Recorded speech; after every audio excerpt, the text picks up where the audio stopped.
Dari Jalan HM Sanghaji 41 Yogyakarta 101,3 Star FM Inspiring Sound. Selamat siang Star Lovers.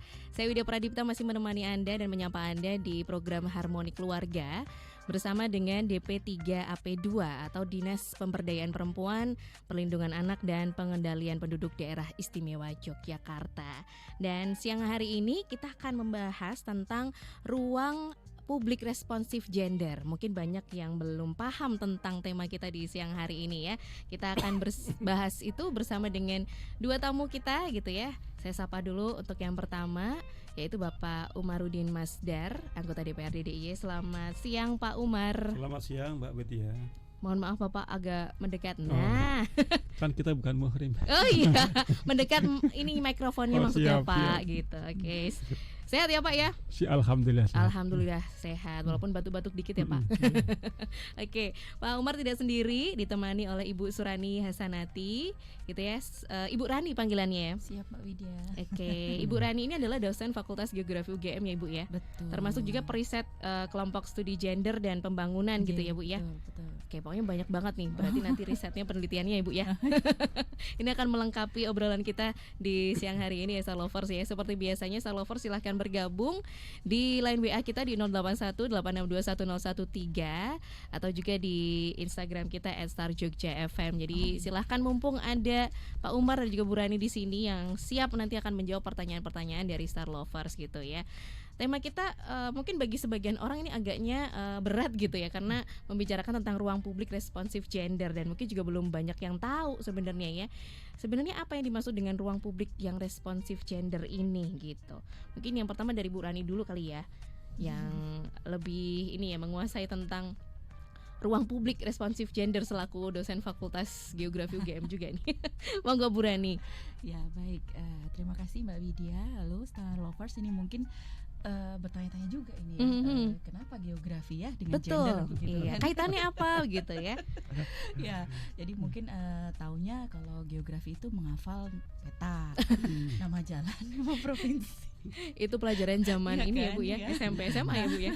Iya, makanya terus hubungannya apa ya dengan gender begitu. Padahal sebenarnya kalau geografi itu kan ilmu bumi ya, Mother of Earth itu yang kita memang cabang dasarnya kita linear dengan apapun begitu. Jadi kita melihat atmosfer, kemudian kita juga melihat segala seluruh fenomena-fenomena yang terjadi di muka bumi begitu.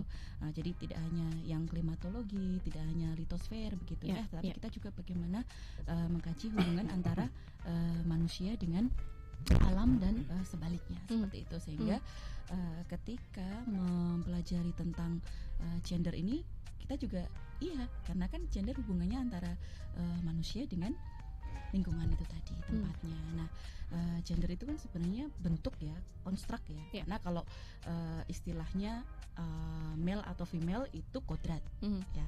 Terus kemudian mohon maaf, hormon pun itu juga masing-masing antara male dan female itu kodrat. Tapi kalau gender ini adalah sesuatu yang memang dikonstruk oleh manusia gitu kan, budaya begitu. Nah, itu makanya ada yang kalau kita kenal dengan patrilinealis ya, dan sebaliknya seperti itu. Nah, itu adalah konstruk dari manusianya seperti itu. Jadi makanya kok bisa ya di tempat lain yang laki-laki yang dominan, di wilayah lain perempuan yang dominan. Terus kemudian dilihat lagi, oh karakternya ternyata secara fisik, secara ekosistem berbeda loh gitu. Tapi kenapa kok bisa pembangunan lebih maju ke arah yang sebelah sana? Itu semua saling berkaitan sebetulnya. Makanya geografi juga hadir di sini, bekerja sama lintas disipliner dengan disiplin ilmu yang lainnya seperti itu. Makanya kalau mungkin kenapa ya benang merahnya gender itu bisa ada gitu kan? Karena di geografi kita juga ada ilmu terapan tentang pembangunan wilayah yang di sana juga mempelajari hubungan antara gender dan pembangunan tadi. Seperti itu, sehingga bagaimana kita juga menyuarakan bahwa ruang publik itu juga sensitif terhadap gender gitu. Seperti itu. Oke gitu. Jadi memang geografi tidak hanya sebatas peta gitu ya, tapi memang atau nama-nama menteri. Iya. Nggak ada menteri geografi Bu. Atau presiden. Oh iya gitu ya. Tapi ini menarik gitu ya. Jadi bahasan kita sekarang kita tahu nih gitu ya bahwa geografi juga mempelajari tentang isu-isu ini gitu ya Bu ya, tentang isu-isu ini. Jadi kalau ruang publik itu kan artinya mungkin kita pahamnya adalah bangunan begitu ya. Bangunan dalam bentuk gedung gitu Bu, secara secara yang bisa kita lihat gitu ya, yang tampak gitu ya. Jadi mungkin yang dalam pikiran kita adalah berarti gedung-gedungnya ini harus responsif gender. Jadi harus tahu nih ada beberapa kebutuhan gender, termasuk juga perempuan yang harus dilibatkan supaya pembangunannya ini bisa setara begitu ya Bu ya, antara laki-laki dan perempuan semuanya memenuhi kebutuhan itu tadi begitu. Betul begitu ya Bu Rani ya, kurang lebihnya ya. Betul. Nah kalau Pak Umar sendiri nih melihat gitu ya ruang publik yang responsif gender ini kalau di daerah istimewa Yogyakarta sendiri seperti apa tuh keadaannya saat ini nih Pak Umar?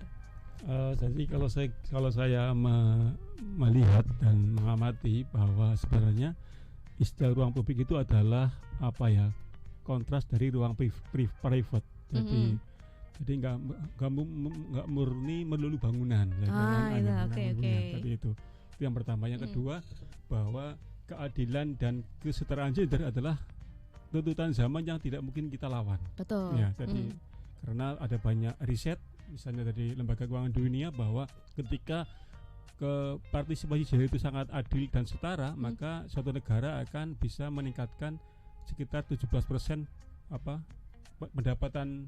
pendapatan nasionalnya, akan meningkatkan 20% produktivitas. Maka kita nggak mungkin melawan arus zaman ini.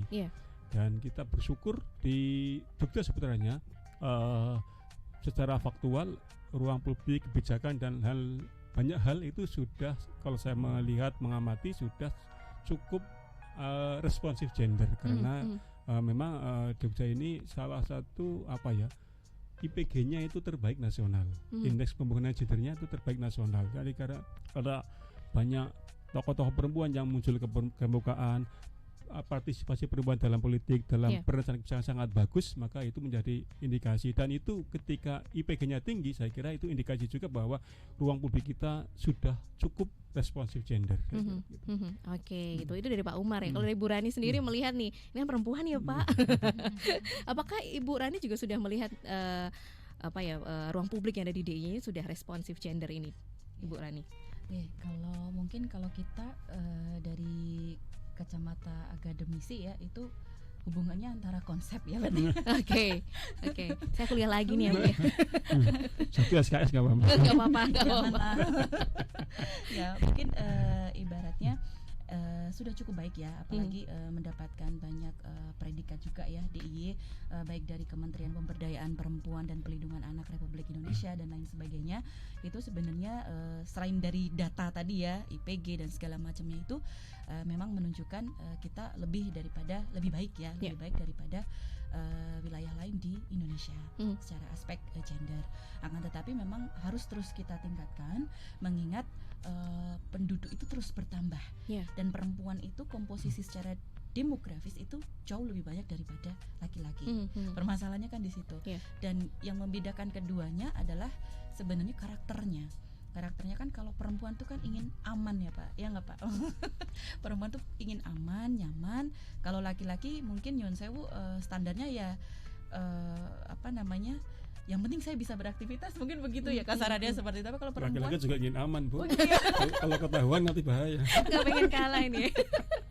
Maksud saya mungkin dari hal simpel misalnya kalau kita di kereta dari Jogja ke Solo misalnya, nah itu kan ada khusus gerbong untuk perempuan. Betul. Nah itu karena memang perempuan diberikan slot kenyamanan Pak, seperti itu supaya nyaman dalam aspek menggunakan fasilitas sarana umum yang responsif gender seperti itu. Kalau laki-laki kan maksudnya desak-desakan kan nggak apa-apa, kita depan belakang kan harus berpikir.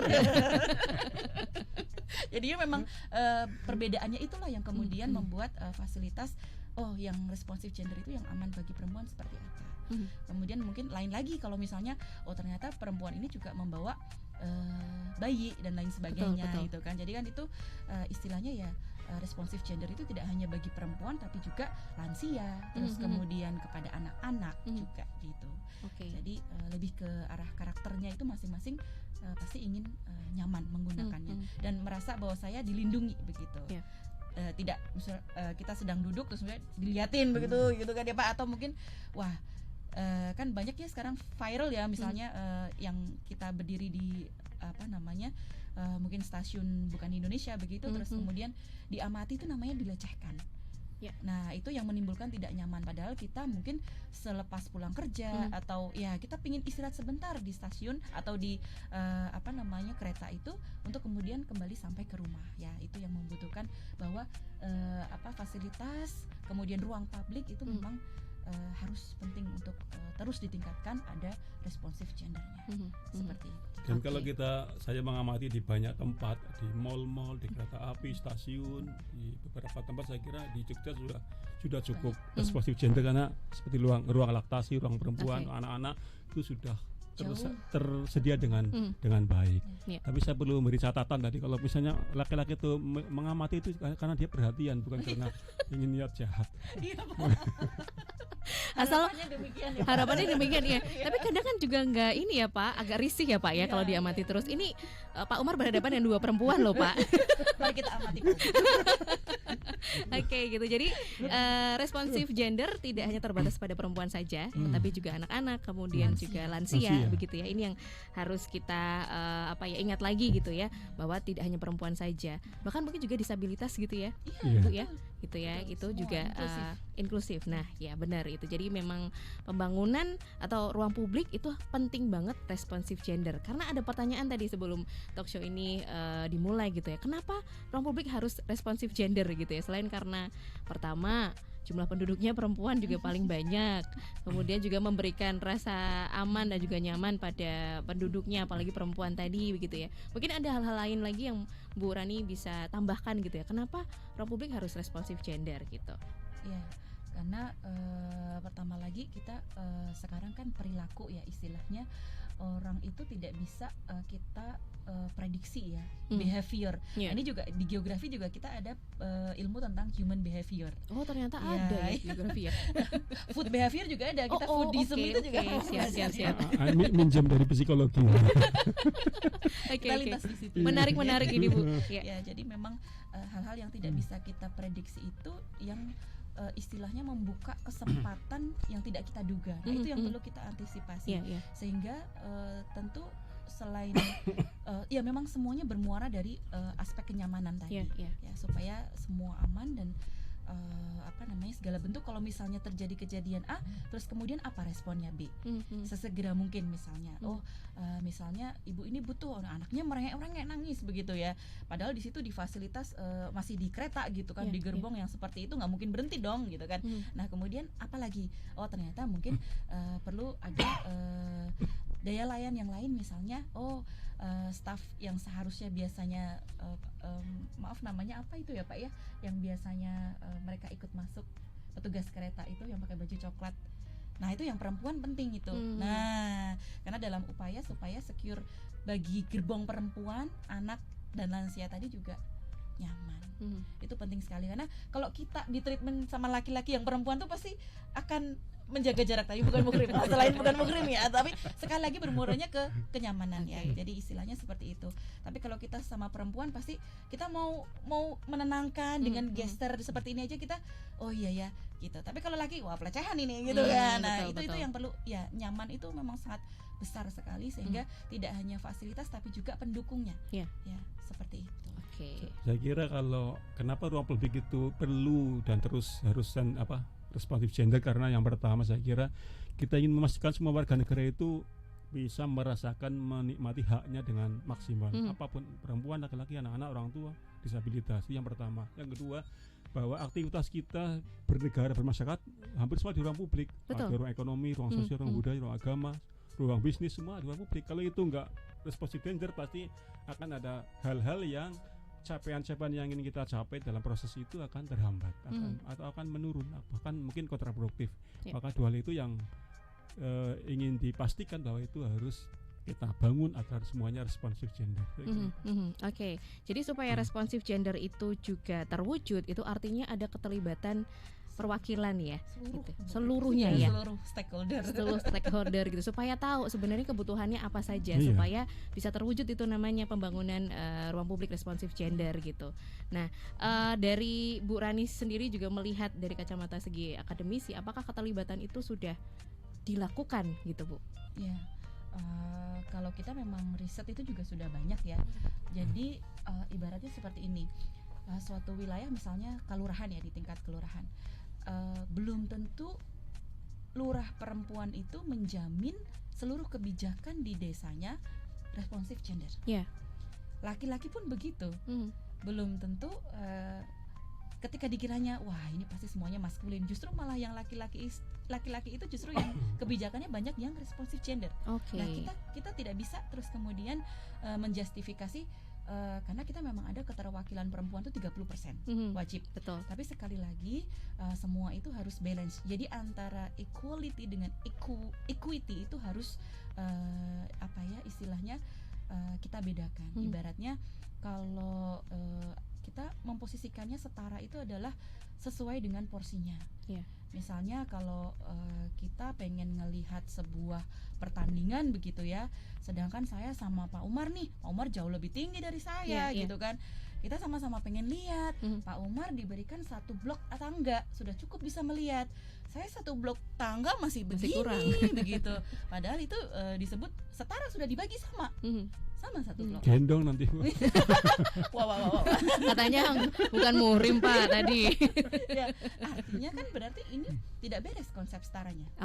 Kemudian kita lihat lagi sesuai dengan kebutuhan.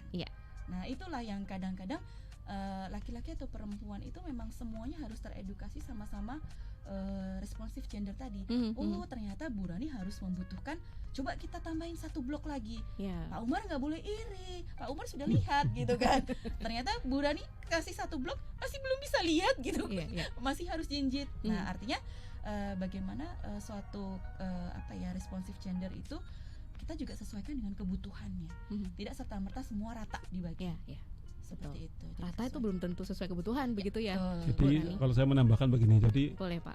Responsif gender itu bukan melulu indikatornya adalah soal keterwakilan atau sama atau itu enggak, tapi yang paling penting adalah adanya kesadaran tentang gender. Itu jauh lebih penting ya. Ketika semua sudah punya kesadaran yang baik tentang gender, tadi kata Bu Rani mengatakan meskipun dia laki-laki, pasti kalau dia menjadi pemimpin akan membuat kebijakan yang responsif gender, yang sensitif gender.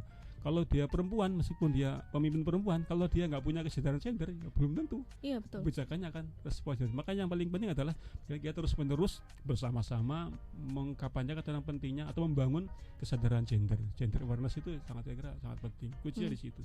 Oke, kesadaran gender ya. Apakah kesadaran untuk responsif gender. Nah, kesadaran untuk responsif gender, betul Ibu ya. Terima kasih sudah di siap Mbak Win.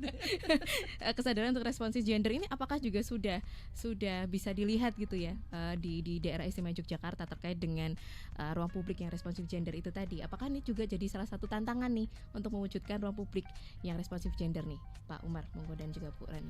Saya tadi sudah menyampaikan bahwa kalau saya mengamati di beberapa ruang publik yang tersedia di Jogja itu sudah cukup ya, responsif gender.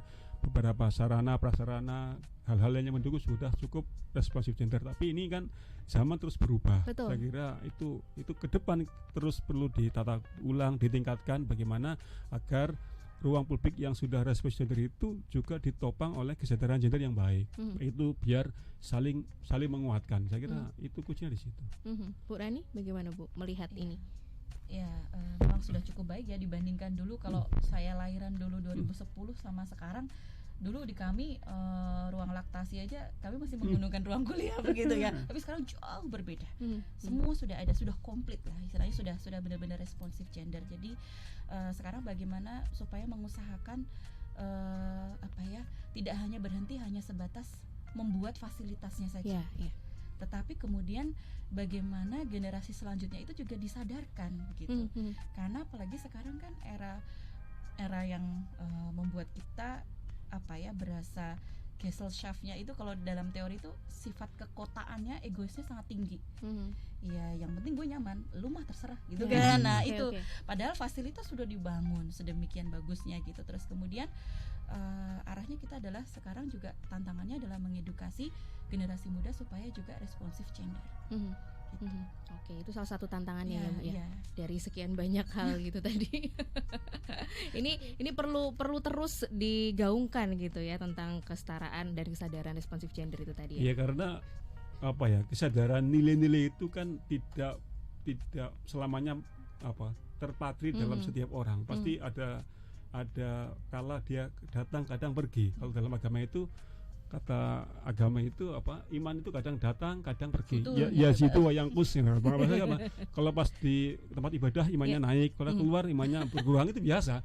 Maka itu pentingnya terus kampanye edukasi tentang kesadaran gender. Bukan hanya untuk anak muda, untuk semua generasi. Orang tua pun mungkin kalau lama nggak diberi edukasi, lama-lama juga akan berkurang kesadarannya. Itulah pentingnya terus kita kampanye edukasi tentang kesadaran gender itu pekerjaan sepanjang zaman zaman ya Bu ya. Oke. Nah, terkait dengan ini tadi, apakah juga ada regulasi nih Pak atau peraturan yang mengatur secara khusus nih tentang ruang publik yang responsif gender, Pak Umar? Kalau yang khusus tentang gender di Pemda DIY, di pemerintah daerah DIY sudah membuat Perda nomor 4 tahun 2023 tentang pengarus utamaan gender. Itu di pasal 5, pasal 6 diatur juga tentang kebijakan termasuk ruang publik yang responsif gender. Itu dari sisi khusus yang terkait gender. Tentang anak, tentang lansia, tentang disabilitas, kita semua alhamdulillah sudah ada regulasinya. Jadi dari sisi regulasi saya kira kita sudah cukup kaya, cukup tersedia bagaimana kita untuk terus membangun, mempertahankan kebijakan ruang publik yang responsif gender. Tugas kita selanjutnya adalah terus memonitor, memastikan bahwa kebijakan itu akan terwujud dengan baik. Saya kira dari segi regulasi sudah cukup lengkap, tersedia dengan berbagai, ada yang khusus gender, ada yang tentang lansia, ada yang anak-anak, ada yang perempuan, ada yang disabilitas, semua sudah tersedia. Tinggal kita terus mensosialisasikan, membangun bersama masyarakat untuk agar kesadaran regulasi dan kesadaran itu berjalan bersama, sehingga regulasinya tidak hanya ada dalam tulisan, dalam kertas, tapi juga menjadi sesuatu yang berinternalisasi ke dalam pemikiran, pikiran, dan kesadaran masyarakat. Oke, siap. Jadi ada regulasi yang sudah dibuat, ini bisa jadi patokan juga ya Pak ya, gitu ya, dalam berjalannya ruang publik responsif gender ini. Oke, kita jeda terlebih dahulu Pak Umar dan juga Bu Rani gitu ya.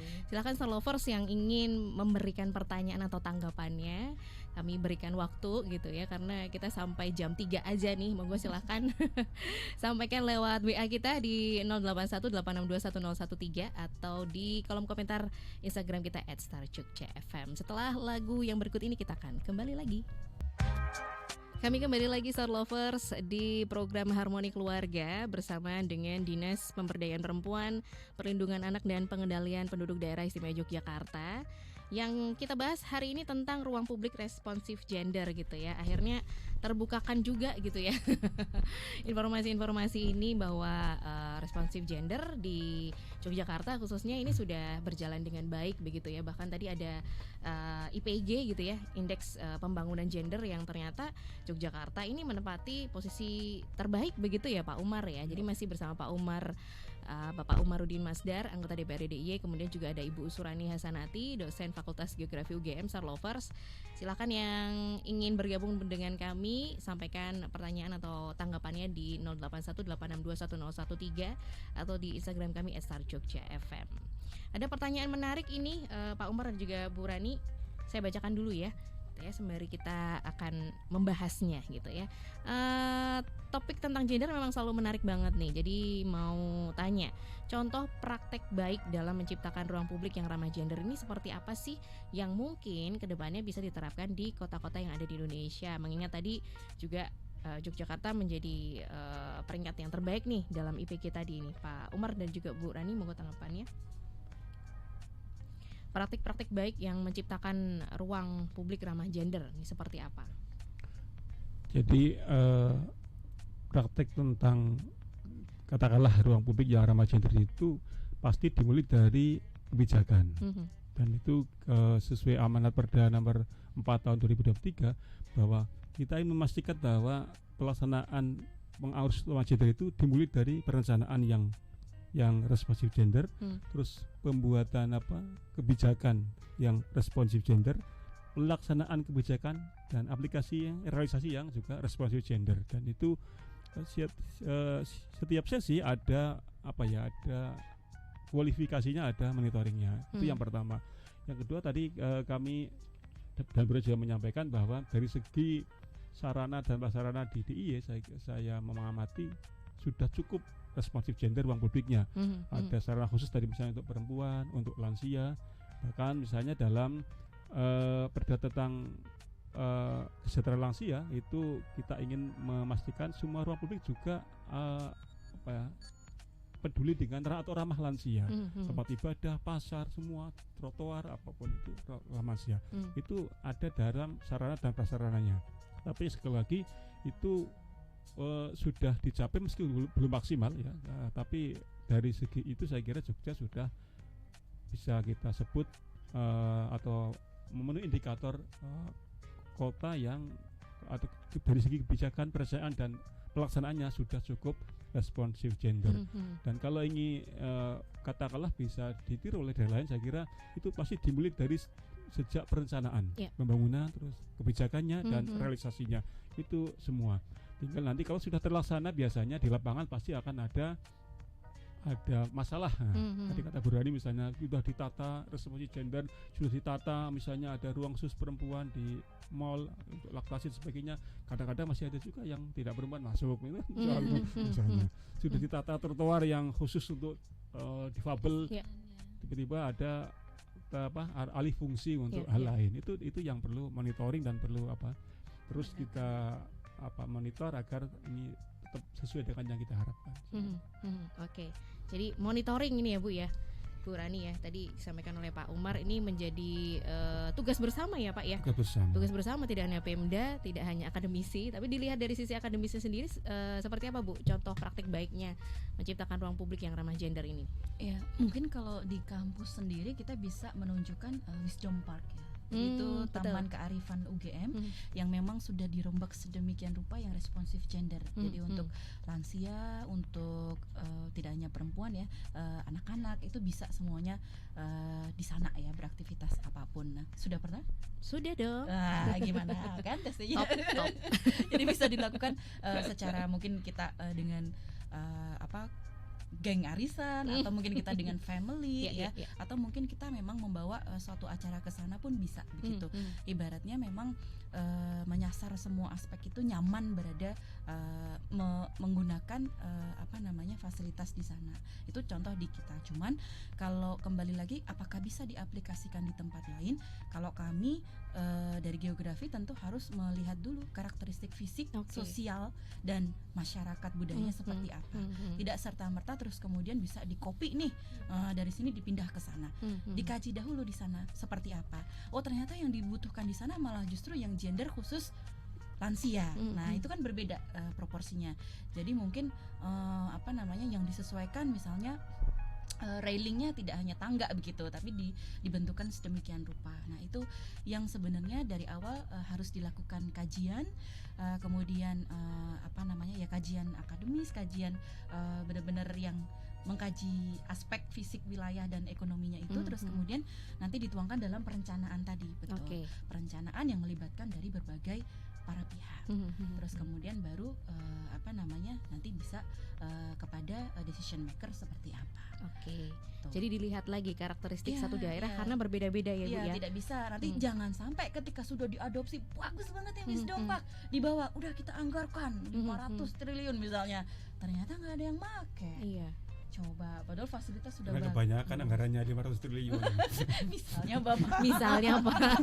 Maksudnya karena kepingin bagus banget gitu. Tapi kan euforianya tidak seperti itu. Dimulai dari bagaimana masyarakatnya. Karena kita pun misalnya riset ya, wah kita misalnya di bantaran sungai misalnya kelihatannya kita memang harus gerakkan sanitasi bersih dan segala macam, semuanya responsif gender juga supaya anak-anak bisa bermain, lansia pun juga bisa nyaman aman beraktivitas di situ. Tapi kalau terus kemudian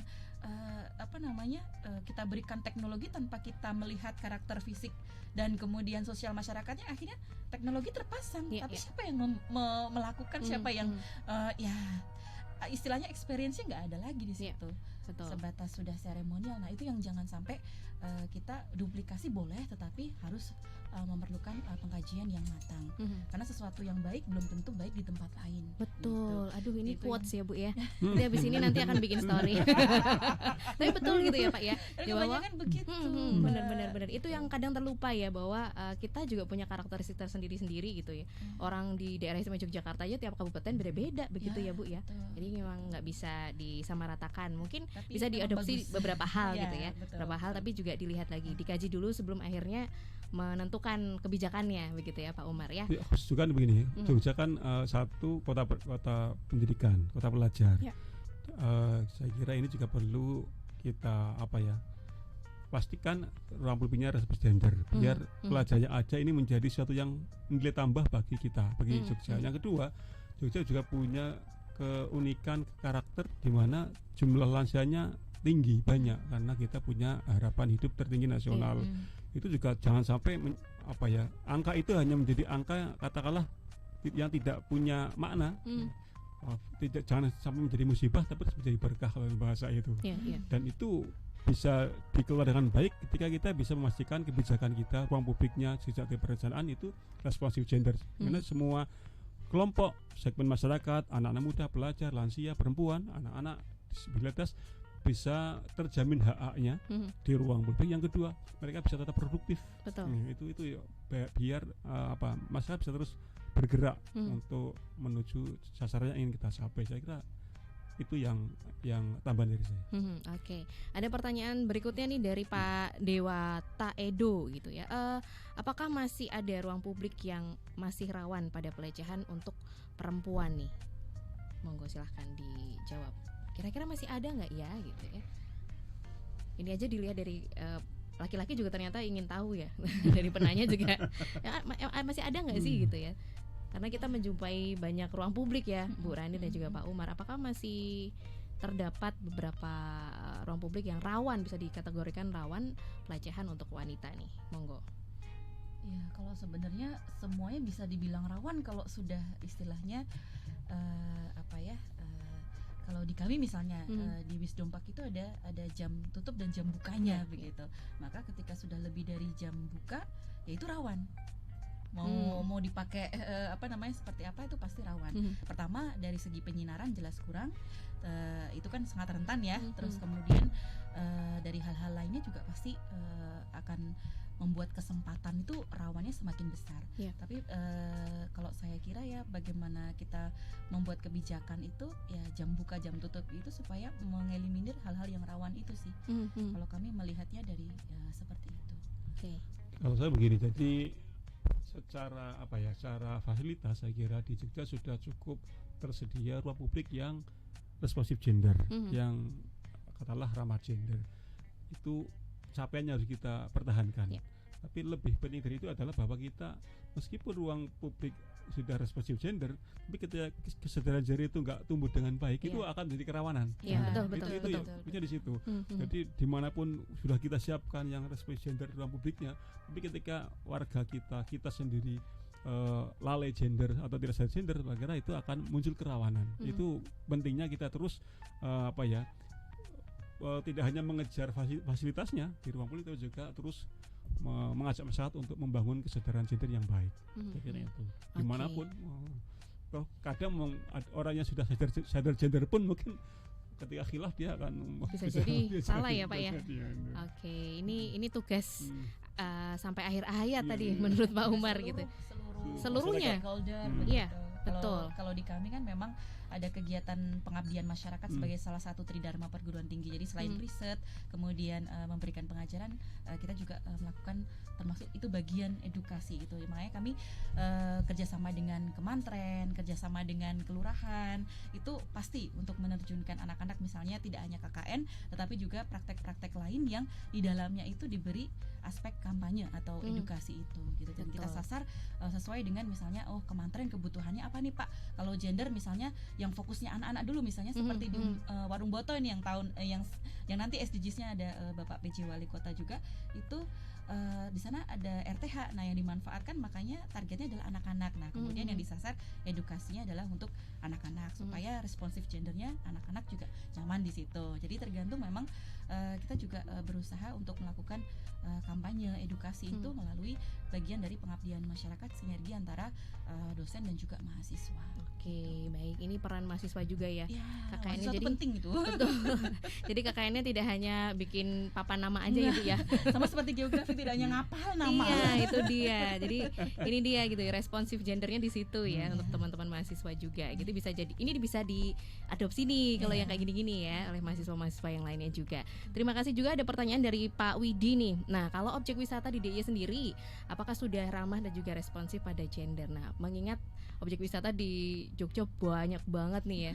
Semakin lama semakin tumbuh ya. Semakin lama semakin tumbuh gitu ya, desa wisata tumbuh juga gitu ya. Nah, ini seperti apa Pak Umar dan juga Bu Rani melihat nih? Sebenarnya kalau kita berangkat dari sisi perencanaan kebijakan, semua apapun yang terkait dengan ruang publik pasti dari sisi perencanaan kebijakan itu harus dipastikan responsif gender, karena itu amanat dari Perda.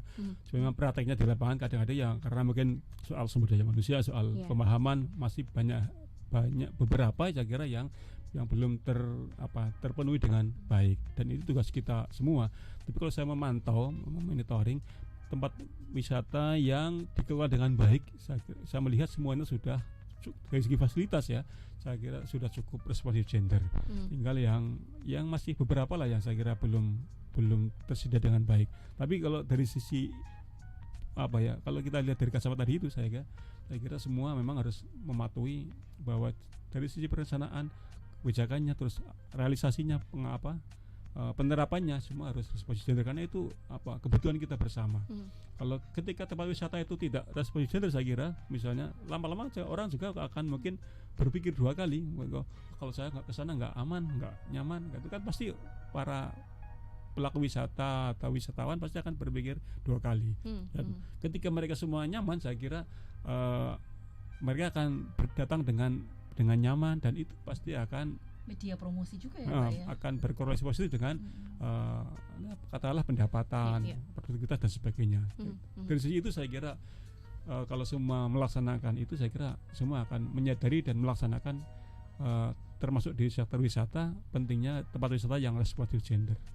Oke, Bu Rani melengkapi mungkin Bu? Ya, jadi selain yang sudah disediakan ruang publik yang responsif gender, sekali lagi masyarakat itu juga diajak kembali untuk memiliki atau jiwa handarbeninya itu tidak hanya itu punyanya pemerintah kok, tapi juga ikut merawat.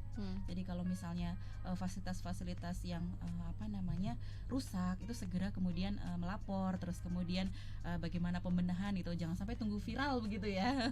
Nah itu bagian dari sifat handarbeni masyarakat yang kita harus tumbuhkan juga kan. Sekarang mulai abai atau nanti juga ada yang viralin, nah itu jangan sampai gitu. Bagaimana ciri khas kita, budaya Yogyakarta yang istilahnya tuh guyup dan lain sebagainya itu kita tunjukkan bahwa kita juga mendukung yang responsif gender seperti ini gitu. Jadi fasilitas-fasilitas jangan sampai sudah bagus untuk responsif gender, masyarakat juga ikut mendukung dari berbagai stakeholder.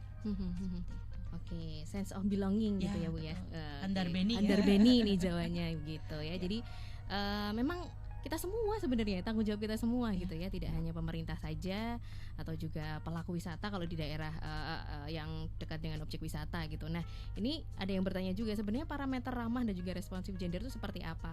Contohnya kalau di objek wisata, apakah hanya sekedar sarana umum misalnya toilet, kemudian ada ruang laktasi, terus apalagi yang jadi parameter supaya bisa dibilang nih atau indikatornya nih, ini ramah, ini responsif gender. Nah itu apa saja nih contoh realnya? Nah ada yang pertanyaan seperti ini nih. Monggo. Kalau yang sesuai tadi saya sampaikan di awal, nyaman. Nah, yang penting kita nyaman di situ itu sudah responsif. Okay. Nyaman itu dalam arti semua kelompok masyarakat, ada lansia, perempuan, anak-anak, lansia, mungkin penyandang disabilitas, semua nyaman dan merasa terlindungi, aman itu saya kira itu indikator penting itu. Yang paling utama yang paling utama itu. Nggak terus kemudian membuat wah ini ada laktasi berarti hanya untuk ibu hamil aja atau ibu menyusui. Nah, jangan seperti itu. Jadi memang semua bidik pasarannya misalnya tadi yang objek wisata targetnya kemana? Kalau semuanya berarti harus semuanya yang responsif gender, nyaman begitu tadi. Dan kenapa kita fokus pada perempuan, anak-anak tadi penyandang disabilitas lansia karena mereka dalam bahasa hukum kelompok yang rentan itu harus mendapat perhatian khusus dari kita semua. Oke, itu mendapatkan perhatian khusus karena rentan, tetapi juga yang lainnya juga harus memiliki rasa aman juga begitu ya. Laki-laki pun juga begitu ya Pak Umar ya. Ibaratnya he for she for he juga. Kalau Bu Rani lihat saya itu saya juga merasa nggak nyaman lama-lama. Jadi jangan dilihat lama-lama Bu Rani. Saya lihat Mbak Wit aja. Nanti baper. Oke. Kemudian yang terakhir nih Pak Umar gitu ya. Peran DPRD sendiri nih, karena ada yang nanya juga peran DPRD untuk mewujudkan ruang publik yang responsif gender apa selain adanya regulasi juga tadi yang sudah disampaikan peraturan tadi ya Pak. Ya, sesuai dengan ketugasan kami, yang pertama kami dari segi regulasi sudah mengesahkan perda tentang gender, tentang perlindungan anak dan perempuan, tentang kesejahteraan lansia dan juga tentang disabilitas. Yang kedua dari segi anggaran. Sejauh ini yang terkait dengan itu semua yang diminta oleh pemerintah daerah, yang diajukan oleh pemerintah daerah, setahu saya semuanya sudah kita dukung, kita backup. Yang ketiga dari segi monitoring, kita para anggota DPRD selalu juga memonitoring pelaksanaan perda dan pelaksanaan kebijakan yang responsif gender. Dari sisi itu saya kira tugas itu, peran itu sudah dilaksanakan dengan baik dan maksimal. Oke, dari sisi ketugasan begitu ya. Kalau dari sisi akademisi, karena Bu Rani mewakili akademisi ya, bagaimana mewujudkan ruang publik yang responsif gender? Ya, pertama dari mindset tadi ya, jangan sampai terus kemudian gender itu hanya kemudian setara. Nah, itu yang perlu dibenahi. Tapi bagaimana sesuai dengan kebutuhan dan porsi kenyamanan dari masing-masing tadi. Itu yang perlu saling difahami. Karena kebutuhan kenyamanan difabel lain dengan yang normal. Kemudian kebutuhan kenyamanan anak-anak lain dengan lansia. Dan perempuan, dewasa, perempuan, anak-anak itu juga lain gitu. Jadi bagaimana seluruh kita harus memahami bahwa kebutuhan masing-masing itu berbeda. Jadi bukan terus kemudian satu sama lain saling iri, tapi bagaimana mewujudkan sama-sama saling nyaman. Kita menggunakan fasilitas publik ini bersama-sama, tapi ada porsinya masing-masing. Misalnya kalau sudah di stasiun, kemudian di gerbong nih, biasanya kadang-kadang kan ini perempuan kenapa didudukin ya sama yang bukan perempuan, atau yang khusus lansia aja memang sudah disetting gitu. Disetting gitu supaya lansia tuh enak duduk. Kenapa ada priority itu? Kenapa sehat, perkasa, kuat di situ. Nah, itu kita harus sadar dulu. Itu yang memang perlu kita gencarkan, yang tidak henti, dan itu seperti long going education, tidak pernah berhenti. Karena ibaratnya yaitu tadi, kalau kita mungkin sadar sekarang, mungkin kita bisa khilaf nanti. Nah, makanya perlu ada konsistensi untuk kampanye ini terus berjalan. Nah, makanya ini juga menjadi bagian dari salah satu tridharma perguruan tinggi kita, pengabdian tadi. Kita hadir berusaha untuk juga mari kita sama-sama mengedukasi masyarakat bersama-sama supaya kita seperti ini tuh nggak bisa ya, supaya kita juga sama-sama saling mengingatkan. Mungkin itu kami kalau dari aspek akademisi Mbak Widya. Di lingkungan instansi pendidikan juga ya Bu ya. Oke, mewakili dari instansi pendidikan begitu ya, Star Lovers ya. Nah, ini terakhir nih himbauan kepada Star Lovers juga, mengingat tadi kesadaran penting sekali nih ya, yang harus terus kita terapkan supaya nggak hilaf ya. Kalau Pak Umar tadi disampaikan gitu, supaya nggak hilaf terus. Bagaimana nih bisa disampaikan ke Star Lovers juga gitu ya Pak, untuk menjaga ruang responsif gender yang ada di daerah istimewa Yogyakarta ini. Monggo Pak. Jadi ruang publik yang responsif gender itu penting kita jaga, kita wujudkan, kita terus lestarikan, karena itu menyangkut bahwa kita ingin memastikan semua warga negara itu terjamin hak-haknya, mereka hidup dengan nyaman, bekerja dengan nyaman, beraktivitas dengan nyaman. Yang kedua, agar katakanlah produktivitas masyarakat tetap tumbuh dengan baik, dan itu perlu terus pentingnya kita menjaga bersama, menjaga yang telah kita punya, tadi kata Bu Rani, fasilitasnya sudah ada, dijaga dengan baik. Kita harus sadar diri kalau itu misalnya untuk perempuan ya jangan sampai laki-laki masuk ke situ. Itu prioritas untuk lansia, jangan sampai ditempati oleh yang lain. Itu pentingnya terus menjaga kesadaran tentang gender agar ke depan kita bisa tumbuh dengan baik. Oke, Bu Rani, monggo Bu melengkapi Bu.